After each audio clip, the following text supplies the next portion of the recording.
Hello all, welcome back. So before next tutorial, I would like to give some background what we are trying to do. So we'll be looking at something called direct memory access or DMA. So let's look at a scenario. So for example, we have a system as shown in figure. I have a processor which is interfaced with a memory and one or two peripherals. Okay, so they are all connected through the system bus, which is an abstract view of your address, data, and control buses in the system. Now, for this system, there is only one master. The master is the one who initializes all the data transfer, and for our current system, the master is the processor, and he's the only master. And only the master can initialize read or write operation from the memory or from any other peripheral in the system. So assume our peripheral, this peripheral 1, he wants to read some data from the memory so that he can do some processing. Imagine this is some peripheral for doing some image processing, so that image is already stored in memory. Now he needs to get that image so that he can process it. Now, as I mentioned before, the only master is the processor, so only he has direct access to memory. The peripheral cannot directly read from the memory. So what happens is the processor will read the data, the image data from the memory one by one, maybe one word at a time, and stores it in its internal register. Then later that data is transferred to the peripheral one. Okay, so this kind of data transfer, we call it programmable input output or PIO kind of data transfer. Now you can see for each data transfer, like each word or each byte, it involves two operations. The processor has to first read it from the memory, then it has to write to the peripheral. Okay, and they happen in sequential manner. Processor cannot read and write at the same time because it is happening under software control, which is sequential. That is one reason. And another reason is all the peripherals and memory, they are connected to the same system bus, so you can have only one operation on the system bus at a time, either a read operation or a write operation. So each read and write, they happen in sequential. Now again, remember, this is happening under software control. It is done by a processor, so one entire read or write operation, it doesn't happen in a single clock cycle. It takes several clock cycles, tens of clock cycles, usually maybe 12 clock cycles or 24 clock cycles for a single read or write operation. So a large amount of time is spent on this data transfer. And if you want some high performance application, for example, again, image processing or video processing, this kind of data transfer is highly inefficient. So you have a video frame stored in the memory, and that has to be sent to the display controller. Now if the processor is reading it from memory and writing to the display controller, you can imagine how many clock cycles it will take to send a complete frame. And usually the performance requirement is 25 frames per second or 30 frames per second. So with this kind of data transfer, you won't be able to achieve it unless your system is running at very high clock frequency. So in most cases, it is difficult to achieve this required performance. Now another major drawback of PIO is that the processor is stuck in this data transfer. It is not doing any useful work actually. It just reads from memory and writes to the peripheral. But processor, he's supposed to do some processing, but he's not doing any processing. He's just acting like a bridge between the memory and the peripheral, just reading and writing from memory to the peripheral or vice versa, from peripheral to the memory. That is again one major drawback of PIO transfer. Now to avoid this, we introduced the concept of DMA, direct memory access. So here, as the name indicates, the idea is the peripheral will directly access the memory. Okay, instead of going through the processor, the peripheral can either transfer data directly from memory to the peripheral, or it can transfer data from the peripherals to memory, depending upon whether he wants to read or write from the memory. That's what we call as DMA. Now, usually we don't make individual peripherals this DMA capable. What we usually have is something called a DMA controller, which is another piece of hardware in your computing system, and he's the one who does the data transfer. Okay, so if data has to move between memory and a peripheral, first the DMA controller will read it from the memory, then the DMA controller will write it to the peripheral. Now it seems like it is similar to what is happening with the processor reading and writing. So the performance is quite low, but in this case performance is higher actually. We will see why shortly. Now before that, few more interesting thing. Now as I mentioned before, remember only masters can access the memory in a system. Okay, now I already told like the DMA controller, he is the one reading from the memory. So our DMA controller, he is a master in this case.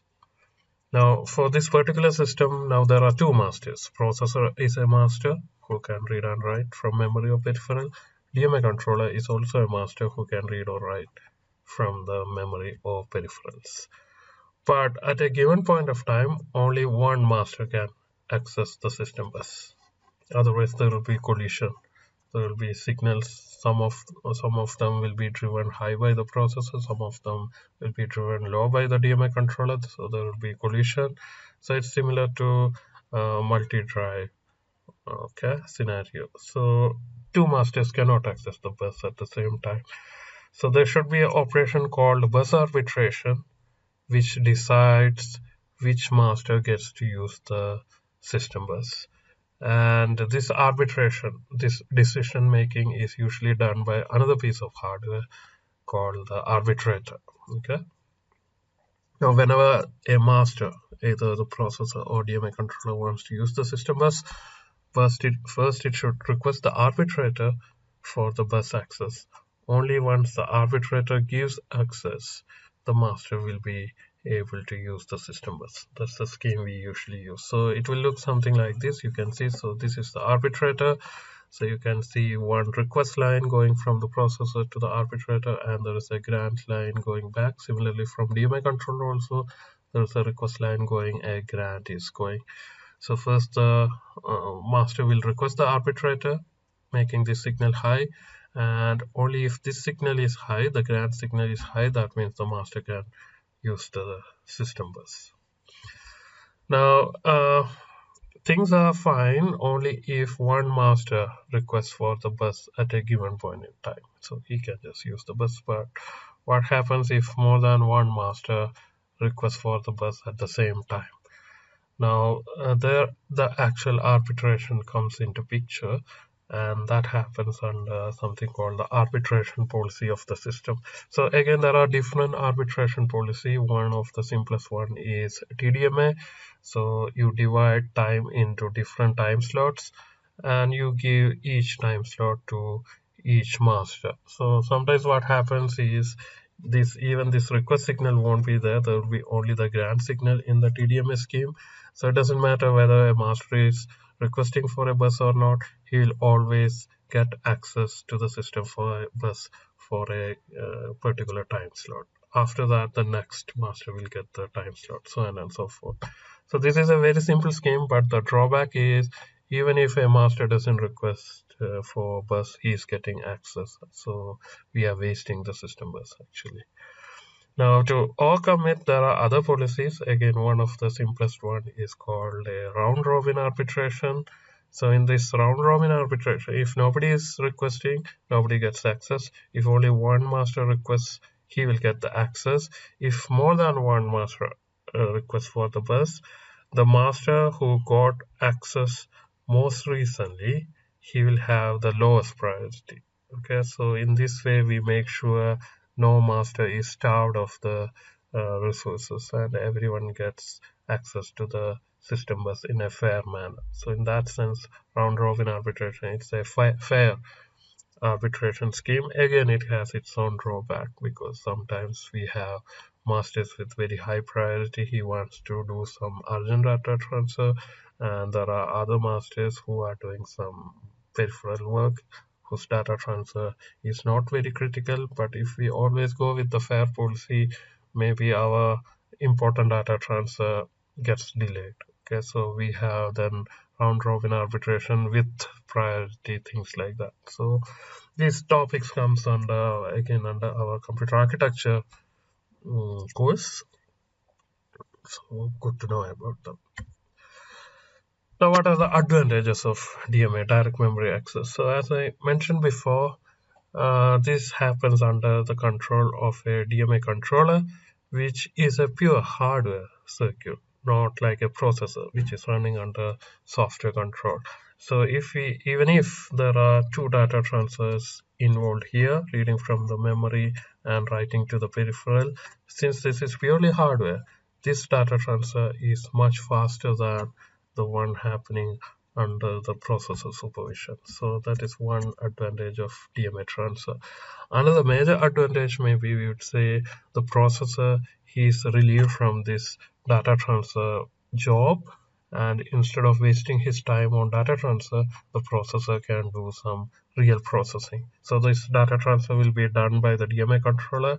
Parallelly, the processor will be able to do some other data processing. This is especially true when your system is multitasking. It is running multiple tasks at the same time. So the data transfer part is taken care by the DMA controller, and the processing part is taken care by the processor. And he can run in parallel as long as the processor doesn't have to use the system bus. Now, if the processor also has to use the system bus to read something from the memory, then we have to go for the arbitration, and only one of the masters can use the system bus. But again, modern system, we have the cache memory, which is sitting between your main memory and the processor. So processor, he doesn't have to access the memory very frequently. Most of the data will be available in the cache memory, so he can process data from the cache memory. So there is no need of arbitration. Okay, so that will again speed up the system operation. Now, another way to make DMA transfer faster is to change the system architecture. So here you can see there is a single system bus which is shared by memory and all the peripherals, including the DMA controller. That is why you can have only one data transfer at a time, either read from memory or write to the peripheral, or read from the peripheral and write to the memory. Now, instead, if we go for such an architecture as shown here, where the peripheral is directly connected to DMA controller. So you can see this is not a shared bus. This is a point-to-point connection between the DMA controller and the peripheral. And the system bus is shared only between the memory and the DMA controller. So in this case, the DMA controller, he can read from the memory, and at the same time, he can write to the peripheral also. Okay, so things can happen in parallel. So you can imagine like the DMA controller has some internal buffer, so he constantly reads from the memory and fills that buffer. At the same time, another logic, he reads from that buffer and writes to the peripheral. Okay, so this is some kind of store and forward scheme, we say, and read and write are happening in parallel, or the vice versa also. He can constantly read from the peripheral, store it in internal buffer. At the same time, he can transfer the data to the memory using the system bus. So this will make the performance much faster actually. Maybe the drawback here is we need one DMA controller dedicated for one peripheral, because there is a point-to-point connection. But in this case, one DMA controller can be used for multiple peripherals if you have many peripherals on your system, since all of them are sharing the same system bus and all of them are memory mapped. Okay, so every peripheral and memory have the common memory mapping in the system architecture. But here you will see the peripheral is not memory mapped. He is not connected to the system bus.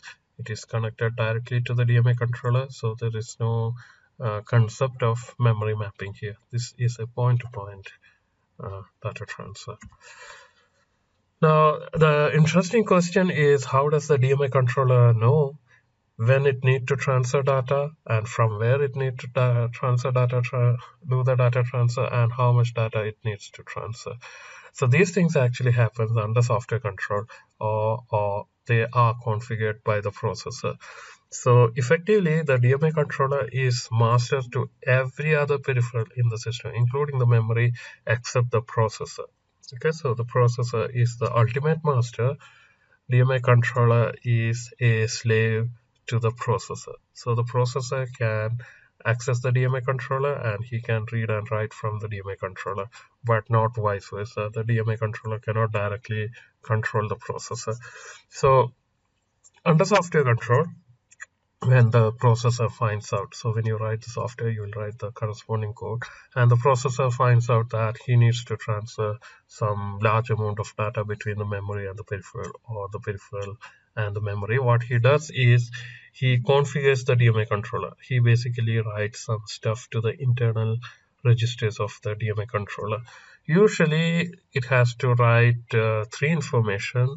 One is the starting address from where data has to be transferred, the starting address where the data has to be stored, this transferred data where it should be stored, and how much data should be stored, usually in number of bytes. So these are the three information the processor has to write. This is true with reference to this system architecture. For example, you need to transfer data starting from memory address 1000, and you need to transfer, say, 1 kilobyte, and you need to transfer it to this peripheral.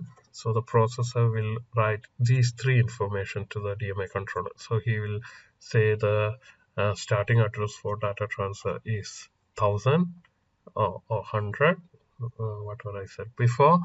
He needs to transfer 1024 bytes, and where he wants to store the data, he will give the internal register address of this peripheral. He will configure that address here, because remember, from processor point of view, every peripheral is memory mapped. They all look like some kind of memory. So once these things are configured, what he does next is the processor will set the control register inside the DMA controller. So he may set a bit saying like start data transfer.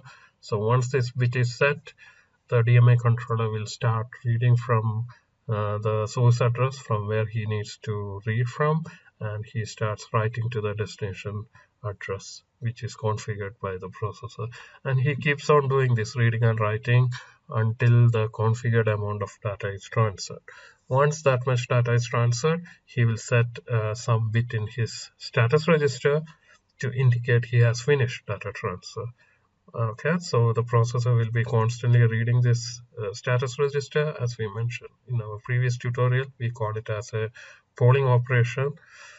Or there will be a dedicated line going from the DMA controller to the processor. We call it as the interrupt line, interrupt signal, and that signal will become high, telling the processor that the data transfer is over. Then the processor can decide like what should happen next. Now, if we are using this architecture, okay, instead of this one, the information that the processor has to configure are different, because the peripheral is not memory mapped. This is not connected to system bus, so he doesn't have the idea of a memory mapping. So what the processor has to configure are, again, the starting address of the memory, if he is transferring from memory to the peripheral, how much data he needs to transfer, and the direction of data transfer. So the direction can be either memory to peripheral or from peripheral to memory. Okay, so if it is transferring to peripheral, we will say we need to do memory to peripheral transfer. If it is we want to transfer the process data back to memory, it is a peripheral to memory transfer. So these three information the processor has to configure. Okay, so this is slightly different from what he has to configure when everyone is mapped to the system bus. Slight difference. Now let's see how, so whatever I mentioned till now, this is a general description. This is how we do it in a general computing platform. Now let's see the specifics to the Xilinx chip and the system based on Xilinx, how it is done. So remember, Xilinx has an old chip memory, 256 KB, you can see here. And you can transfer data between this memory and the peripheral. Okay, but now we are actually interested in transferring data between the external DDR, which is the main memory, which is sitting outside the Zinc chip, but interface with the Zinc chip on the Z board. On Z board you have 512 MB of DDR, so this is quite large compared to this one, and we'll be using this memory for storing image, video, etc. So what we are interested is to transfer data between this external memory to some peripheral, some IP core, which is implemented in the PL part of Zinc. Okay, so that's what we are interested in. Now you can do it through two paths. One path is you can interface your PL through a DMA controller through the AXI general purpose port. So remember, there are 4 AXI GP ports general purpose. 2 of them are masters, 2 of them are slave interface. Okay, so as I mentioned before, for DMA, the DMA controller will act as the master, so he will be interfaced with the slave interface here. So he is the master, so it should be connected to the slave interface. So the terminology master slave for the AXI interfaces, they are with reference to PS. So when I say master interface of PS, that means as far as that interface is concerned, the processor is the master. So when I say the slave interface of PS, that interface can be connected to a master in the PL, and the logic in the PL can access this external DDR through that interface. So you have 2 slave interfaces here. You can connect to either of them and you can access it like that. Another way is, okay, I guess I missed that slide. You can access it through the HP port here, and we have 4 HP port, high performance, and all 4 are slave interfaces. So the master in the PL can access the memory through this interface, and we prefer the HP port because, as the name indicates, the performance of this interface, high performance port, is much more than the performance of GP port, general purpose. So usually we prefer interfacing the peripherals and DMA controller in the PL through the HP port, through this AMBA interconnect, through this multi-port DRAM controller to the external DDR. So this multi-port DRAM controller, which is actually part of your PS, it acts as a arbitrator for the memory. So if the processor and the DMA controller here, if they are trying to access the memory at the same time, this controller will decide who will get access to the DDR, because only one master can access the DDR memory at a given point in time. Okay, so we are going to use an IP core from Xilinx called the Xilinx AXI Direct Memory Access IP as our DMA controller. So you don't have to write your own DMA controller, which is a good news. Xilinx, they give a IP core. In the IP core list, you can go and search it, called the AXI DMA IP, which we'll be using as the DMA controller. And this IP core, it follows this system architecture. So notice that the peripheral is not connected to system bus. The peripheral is actually directly connected to the DMA controller. So this is the architecture expected for this DMA controller. And you can see, like, he has many interfaces. Actually, he has 5 AXI interface. You can see 2 of them here and 3 of them here. So total he has 5 AXI interfaces. So let's see what each of them does. So one thing I would like to point out is the naming conventions used by Xilinx. So you will see whichever interface starts with S, that stands for slave interface. So they usually say S underscore. That means this is a slave interface. And whatever starts with M stands for master interface, M underscore. So these 3 are masters, these 2 are slave interfaces. Now next one, so you have AXI here, and some other places it's written AXIS.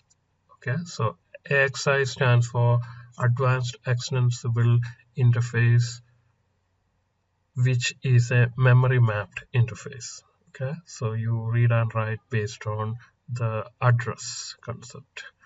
Now AXIS stands for AXI Stream Interface, which is a point-to-point interface. You don't have the concept of memory here. Maybe I will add the slides about AXI Stream later. So here there is no concept of memory map. This is a point-to-point bus actually. So you directly connect the master and slave here, and the performance is very high for AXI Stream interface. You can transfer one data every clock cycle through AXI Stream interface. Okay, and the last one here it is written AXI. This is a AXI Lite interface, but for these two AXI, it is not written Lite. It is written MM to S, S to MM. So MM to S stands for memory map to stream, and S to MM stands for stream to memory map. And here we again have memory map to stream and stream to memory map. So this is a AXI Lite interface. These two are AXI for full interface. So again they are memory mapped, but their performance is much higher compared to AXI Lite interface. Okay, so now let's look at one by one. So here it's written M axis MM2S. So as the name indicates, it's a stream interface, it's a point-to-point interface, and this interface is used for writing data from the DMA controller to the peripheral. Okay, so this one stream to memory map, this interface is used for transferring data from the peripheral to the DMA controller. Okay, so again the terminology is master and slave. They are given with reference to the DMA controller. So in this case it's written M axis stream. That means the DMA controller, he is the one who initiates data transfer. He is the one who is writing to the peripheral. So that is why it is written M axis stream. So here it is S axis stream. The DMA controller is a slave and the peripheral is the master. So the peripheral is the one who is writing and DMA controller is the one who is accepting data. So that is why the name is S-axis. So in the picture I have shown it as a bidirectional bus, but physically for our AXI DMA IP core, it consists of two independent bus, one going from here to here, which is the M-axis bus, and one going from here to here, which is the S-axis bus. Now again, this interface, stream to memory map, it's a master interface. This is the interface used by the DMA controller to write to the memory. Okay, so if data is coming from peripheral to the DMA controller, he takes that data and uses this interface to write it to the DDR, to the external memory or to the memory. And this is the memory which is used for reading from the DDR. So if you need to transfer data from DDR to the peripheral, first the DMA controller reads it from the DDR using this interface, then he writes it to the peripheral using the M-axis interface. In the previous case, he wants to transfer something from the peripheral to the memory, so first he gets it from the peripheral through the S-axis interface, then he writes it to the external memory through the M-axis S to MM interface. Now there is this file interface, which is an AXI Lite interface. So this is the interface used by the processor. So this will be connected to the processor, and this is a slave interface because from processor point of view, the DMA controller is a slave now. And this is the interface used by the processor to configure the DMA controller with the same information I mentioned before. From which memory location he needs to do data transfer, how much data he needs to transfer, whether the data transfer is from peripheral to the memory or from memory to peripheral, and to access his control register, status register, etc. All those things happen through this interface, AXI line. So that's how we have 5 interfaces. One interface to the processor, 2 interfaces to the memory, 2 interfaces to the peripherals, making it 5 interfaces. Now you can see 2 single lines here. These are the interrupt signals. We will discuss interrupt later. So again, they will be connected to the processor, and instead of reading the status register, the processor will know whether data transfer is finished or not when these signals go high. So one signal is to indicate memory map to stream. That means the transfer from memory to the peripheral is completed. Then the signal will go high. This is stream to memory map. That means the data transfer from the peripheral to the memory is completed. So there are 2 separate lines to indicate which data transfer is over. Now next we will make a small peripheral which has AXI stream interface. Then later we will interface that peripheral with a DMA controller, Xilinx DMA IP. Then we will build a system. Then we will try to do data transfer from memory to the peripheral as well as from the peripheral to the memory.